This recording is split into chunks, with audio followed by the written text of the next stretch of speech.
Before we have children, we all have a vision of the perfect child. Will they have blonde hair? Will they have green eyes? How tall will they be? What sport will they excel in? Will they be on a honor roll? And then, of course, once we have them, they're just perfect, just the way they are in our eyes. But the burning question is, how does society view your perfect child? The way society views your child has a tremendous effect on them. But more importantly than that is the physical effect that being overweight can do to your child. Being overweight can be caused by many different things. Some of these issues are natural, such as genetics, and other are environmental, such as emotional. In order to control our children, we, the adults, must encourage activity. We need to also find quick and healthy recipes that our children will enjoy as much as Mickey D. French fries. It's important to create a routine that includes activity and healthy meals and snacks. We need to get our children excited about eating right. The benefits of eating right definitely outweigh the negative ones. In a world of rush, rush, rush, we must teach our children that fast food doesn't have to be fat food. We must teach them that diets aren't the way of life. Eating right and exercising is the right way to live. You must enjoy what you're doing. And whenever you're punishing yourself, such as diets, you're more likely to wean away from that. But if you start a program on exercise that you like and eating what you like, you're going to stick to that. Our children in today's times have so much stress put on them by us as parents, teachers, coaches, and definitely their peers. We as parents want what's best for you, and we push you to excel in everything you do. Teachers are there to stress the standardized testing. Coaches want you to excel in sports. No slackers allowed. And then there's the peers. This is the most damaging stress of all for children. The pressure that this group puts on children is tremendous. They have a certain image that they believe that you should look like. This is because of Hollywood. Hollywood has the thin image. And if you aren't thin, then you're not beautiful. If you're not beautiful, you're not good enough. And we all know what happens when you're not good enough. Children can be so cruel. They will call the fat kid names, taunt them, and sometimes even initiate fights in the playground.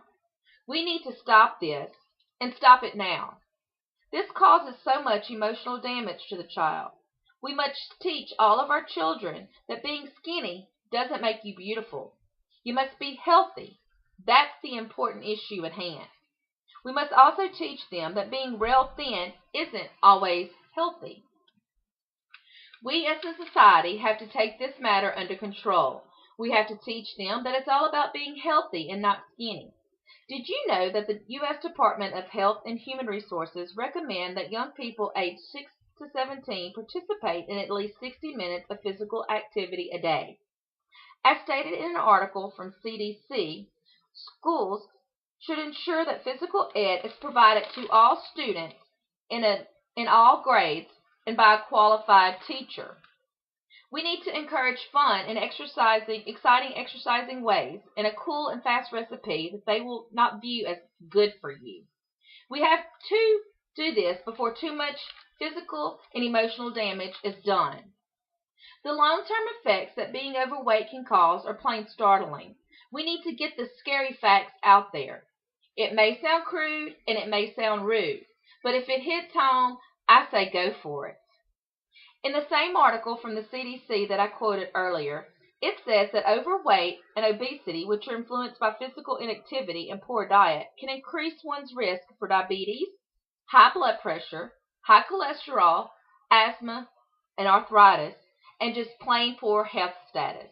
It also says physical inactivity increases one's risk for dying prematurely, dying of heart disease, and developing diabetes, colon cancer, and high blood pressure. If this information doesn't scare a parent into wanting to help their children stay healthy, I'm not sure what will. The emotional scars are things that parents can't cure, but you can control them if we take charge and get the children moving. Some say the children nor parent can control the weight, that it's just genetics. Well, there may be a little truth to that, but you can't blame it solely on genetics. It is true that people with fat genes are programmed to gain more weight than others, but genetics alone cannot explain the obesity explosion. This information was found in the book Our Overweight Children. This book also points out that obesity runs in families because of the shared genes and because of the shared environment. There's no activity. In other words, they have the fat genes, and the environment they share is an environment of inactivity. We need to teach the children and parents to find activities that they can do as a family. And that way, it's another positive because they'll have the family time that many of our families are lacking today. And together they can overcome the fat genes. In order to encourage someone to be active who is not used to being active is definitely a challenge. We need to find creative things that doesn't seem like grueling exercise to them.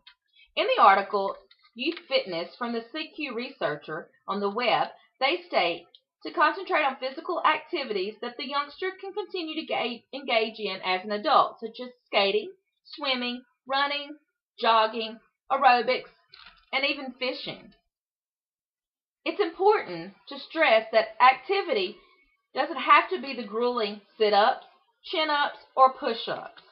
As long as you're active, activity can be fun. There's a book that suggests healthy, quick, and easy recipes. In this book, The Superfoods for Healthy Kids, they suggest some really quick and tasty recipes. The recipes will help also boost your child's immunity system. It lists this by age groups, and it also suggests snack lists and meal planners. Some of the yummy recipes in the book that caught my eye was the finger-licking chicken with barbecue sauce. This recipe takes 30 minutes to prep and cook. It's quick and healthy, and I'm sure the kids will love barbecue chicken. Now that I've brought the dark cloud, I'd like to bring a little sunshine in and maybe make a rainbow. The benefits to all this activity and healthy eating are amazing. In an article entitled Exercise for Our Children from the Medline Plus, they list all the benefits of being physical. You feel less stressed, which will help children release all the stress that I mentioned. Number 2, you feel better about yourself. This will help with the emotional scars that have been caused. 3, you'll feel more ready to learn. That's a win-win situation.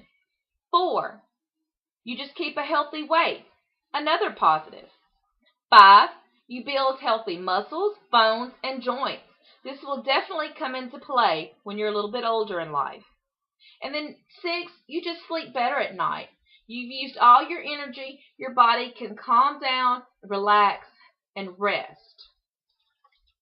Now, isn't that rainbow pretty? Now that we've heard about the cold, dark cloud and the warm, sunny sunshine, let's all work together to keep the beautiful, sparkling rainbow around. Together, we can get our children up and moving, and most importantly, keep them alive and kicking.